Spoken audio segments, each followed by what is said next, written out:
皆さんこんにちは。アンニョンガセヨ、風花です。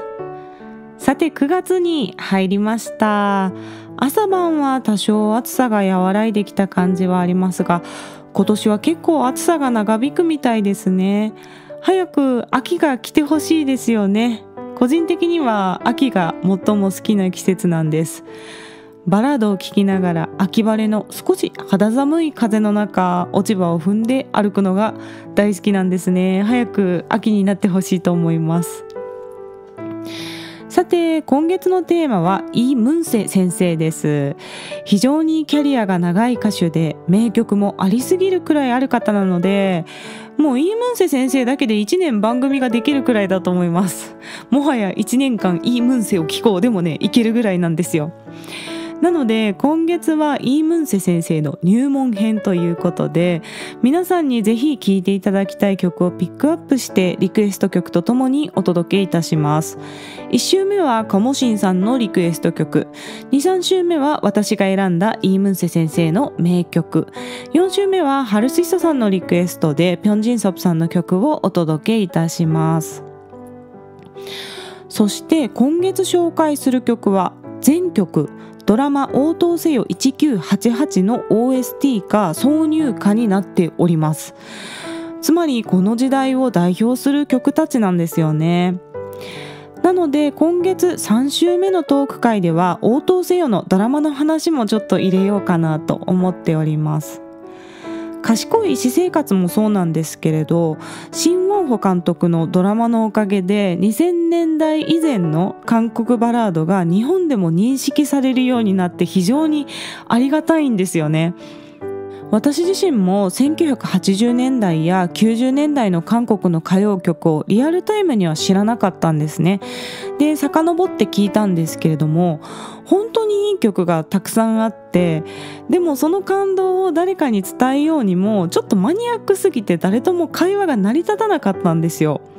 でも応答せよが放送された後のタイミングで、この曲は応答せよでも使われてるんだよっていう風に言うと、あ、そのドラマは知ってるわってなって、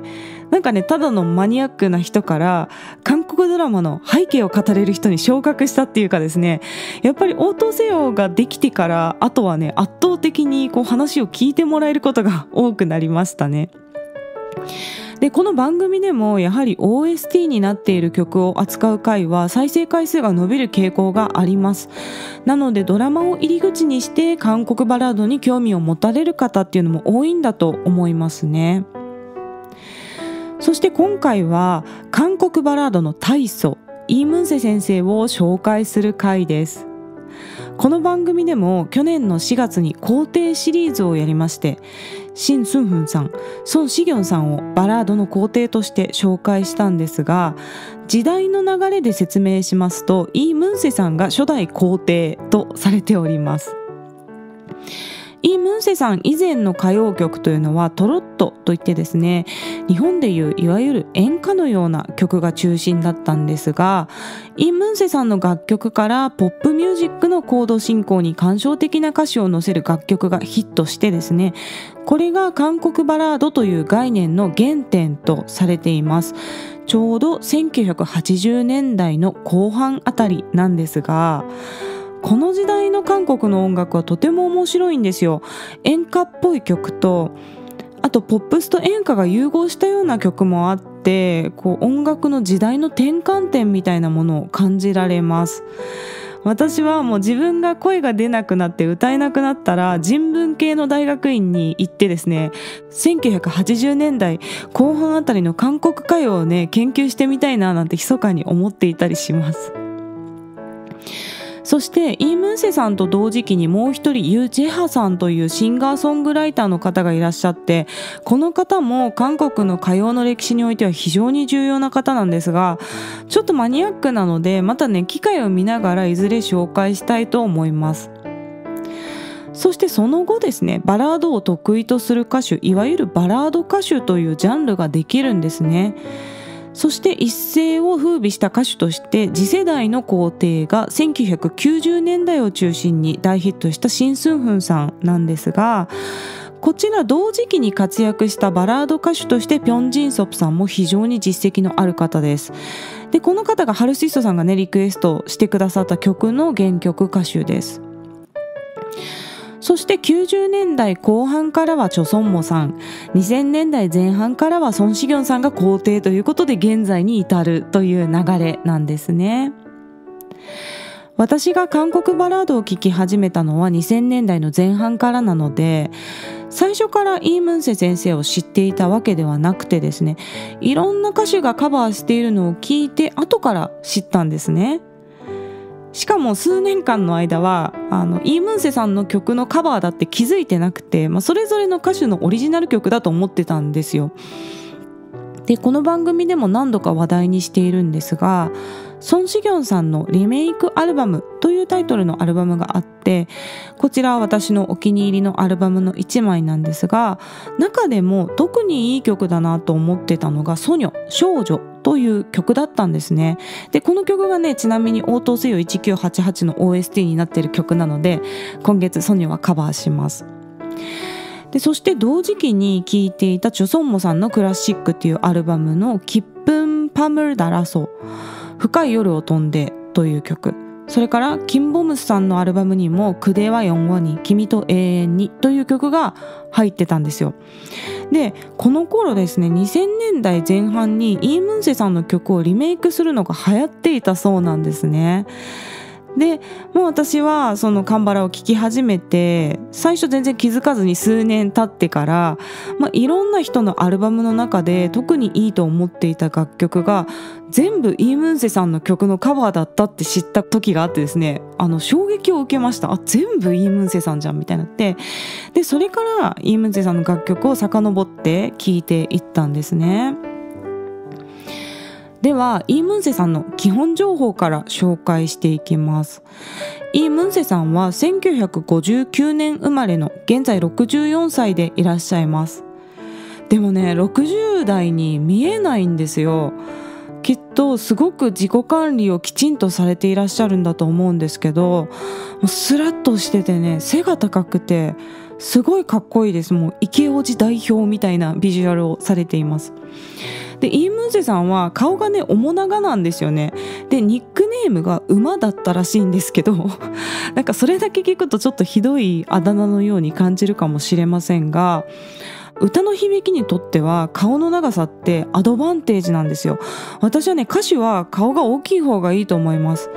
もう最近はずっと小顔ブームですけれども、歌にはやっぱりね大きい顔ってすごく良くて、で顔の中にも空洞があるんですね。副鼻腔とか、あと口自体の体積も顔が大きいほど大きくなる傾向があるので、やっぱりそれだけ音が響くスペースがあるってことは音の鳴りもいいし、響きのサイズも大きくなるわけですよね。でイ・ムンセさんは特に中低音の温かみのある柔らかい響きが特徴的なんですが、もうこちらはね骨格から来てると思いますよね。普通の人がああやって歌ってもイ・ムンセさんのような響きにはならないと思いますね。イ・ムンセさんは1978年にまず番組 MC としてデビューした後に、1983年に第1週アルバム나는 행복한 사람、私は幸せな人というアルバムで歌手デビューするんですね。でキャリアの最初を司会者としてスタートしたっていうこともあって、テレビでの司会のキャリアですとか、あとラジオ DJ としてもかなり長く活躍されていたというキャリアをお持ちです。トークも軽快でシャレが効いててね、すごく上手なんですよね。で私が今こうしてポッドキャストという個人ラジオという形態にこだわって配信をしてるっていうのは、実はねイ・ムンセさんへの憧れも理由の一つだったりします。トークも歌も両方できるっていう歌手にね憧れているんですよね。そしてイ・ムンセさんの代表曲のほとんどを作詞作曲していた方がイ・ヨンフンさんという作曲家の方なんですね。でイ・ムンセさんの場合は作曲家と歌手がタッグを組んで、楽曲を制作していたという感じなんですね。日本でも、安全地帯の作詞をほとんど松井五郎さんが担当してた時期があったんですけれども、そういうような感じですね。なので隠れ皇帝がイ・ヨンフンさんみたいな感じなんですよ。歴史で言うと関白みたいな感じですかね。でイ・ムンセさんの楽曲のほとんどを制作してた人がいて、でこの方なしにはもう今の韓国バラード自体なかったって言っても過言ではないぐらい重要な方です。でもこの方が本当にとんでもない天才なんですよね。でイ・ヨンフンさんが作曲する曲ってもうバラードからアップテンポまでとても幅広いんですよ。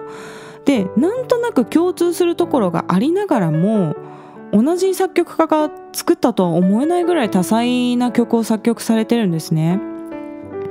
で今月カバーする曲も全曲イ・ヨンフンさんの作曲した曲なので、それぞれの楽曲で解説しようと思うんですけれども、やっぱりね壮大なバラードからアップテンポまでいろんな曲があるので、それぞれの代表曲を1曲ずつ紹介していきます。でイ・ムンセさんとイ・ヨンフンさんは1985年に出会ったそうなんですね。そしてイ・ムンセさんの第3週アルバムから作詞と作曲をイ・ヨンフンさんが担当されています。この2人のタッグでヒット曲がたくさん生まれて、第3週アルバムを契機に一気にイ・ムンセさんはスターダムを駆け上がっていくんですね。そしてイ・ヨンフンさんも韓国を代表する作曲家となります。特に第3、4、5週というのはヒット曲が多くて有名なんですけれども、アルバムなのに一つもどうでもいい曲がないっていうのが特徴的です。で最近は音楽が配信中心に聴かれるようになったので、CD とかレコードの時代みたいにアルバムっていう形態で聴くこと自体が減ってるとは思うんですけれどもね、アルバムって大抵1曲ぐらいはちょっとこの曲は何なんだろう、ちょっといまいちだなって正直思ってしまうような曲もあるものなんですが、イ・ムンセさんの3、4、5週はですね、全部ベストアルバムなんじゃないかって思うぐらい聴き応えがあります。本当に全部すごくしっかり作られた曲でできてるっていう特徴があるんですね。で特に第4週は285万枚売れたそうで、当時韓国で最も売れたアルバムだったそうですね。でこういったヒットっていうのはやはりどちらの要素が欠けてもこうはならなかったと思うんですよね。やっぱりイ・ヨンフンさんの作る曲の良さを最も表現できる歌手がイ・ムンセさんだったから、こういう旋風が巻き起こったっていうことだと思います。その後2人はですね、アルバムの第13週までくっついたり離れたりしながらなんですよね。これもあるアルバムでは1曲だけイ・ヨンフンさんが作ってて、またその次のアルバムでは全曲イ・ヨンフンさんが作っててみたいな感じで、くっついたり離れたりしながらずっと一緒に作業していくんですけれども、2008年に作曲家のイ・ヨンフンさんは大腸がんに罹患してしまって、なんと47歳でお亡くなりになってしまうんですね。そして現在イ・ムンセさんはアルバムを第16週まで発表しております。でこの一番新しい16週アルバムというのは2018年に発表されたんですけれども、このアルバムではですね、若いアーティストとコラボして若干ね R&B みたいな曲も歌いこなしていらっしゃるんですよね。で1980年代の初期の頃の曲と聴き比べると、同じ人が歌ってるとは到底思えないですよ。本当に楽曲をやっぱり消化して自分の表現として歌う能力がもともとすごく高い歌手だと思うんですけれども、時間を重ねずっと進化し続けているということを感じられます。で個人的にはこのアルバムもとってもお気に入りなんですね。なんでぜひ昔の曲と最新アルバムと聴き比べて、その進化も楽しめると思います。そんなわけで今回は韓国バラードの大祖イ・ムンセ先生を紹介いたしました。また概要欄の質問箱からメッセージや質問、リクエストなどぜひ気軽に送ってください。日本語でも韓国語でも英語でも大丈夫です。ではまた次の放送でお会いしましょう。さようなら。OK。